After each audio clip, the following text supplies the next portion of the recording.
கன்னியாகுமரி மாவட்டத்தில் பெய்து வரும் கனமழையால் பேச்சிப்பாறை, பெருஞ்சாணி அணைகளிலிருந்து அதிகபட்சமாக 5000 கன அடி தண்ணீர் திறக்கப்பட்டுள்ளதால் முக்கிய ஆறுகளான கோதையாறு, பரளியாறு, தாமிரபரணி ஆறுகளில் கடும் வெள்ளப்பெருக்கு ஏற்பட்டுள்ளது. இந்த காட்சிகளை முதலில் பார்க்கலாம்.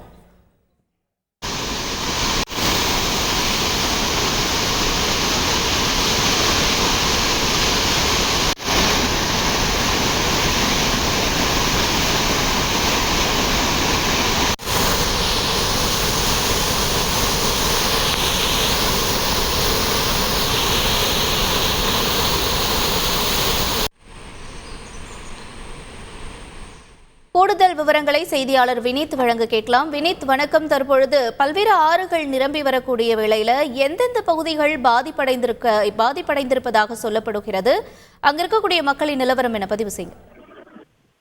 வணக்கம். தென்மேற்கு வங்கக்கடலில் ஏற்பட்ட வளிமண்டல கீழடுக்கு சுழற்சி காரணமாக கன்னியாகுமரி மாவட்டத்தில் இடைவிடாத பெய்து கனமழையால் மாவட்டத்தின் முக்கிய அணைகளுக்கு நீர்வரத்து அதிகரித்ததாக குறிப்பாக 48 அடி கொள்ளளவு கொண்ட பேச்சிப்பாறை அணைக்கு வினாடிக்கு 6000 கன அடி தண்ணீர் உள்வரத்தின் காரணமாக அணையிலிருந்து நிமிடத்திற்கு சுமார் 5000 கன அடி தண்ணீர் வரை வெளியேற்றப்பட்டு வருகிறது. இதேபோல் 77 அடி கொள்ளளவு கொண்ட பெருஞ்சாணி அணை தற்போது 75 அடியாக உயர்ந்துள்ளது. அணைக்கு வினாடிக்கு 5500 கன அடி தண்ணீர் உள்வரத்தின் காரணமாக அணையிலிருந்து நிமிடத்திற்கு 5100 கன அடி தண்ணீரும் வெளியேற்றப்பட்டு வருகிறது.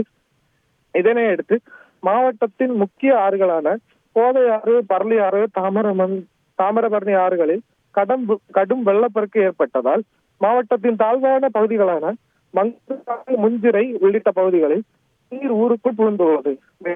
மாவட்டத்தின் 100க்கும் மேற்பட்ட குளங்கள் நீரால் மூழ்கியுள்ளது. விவரங்களுக்கு நன்றி வினீத். செய்திகளை உடனுக்குடன் தெரிந்து கொள்ள உடனே சப்ஸ்கிரைப் பண்ணுங்க.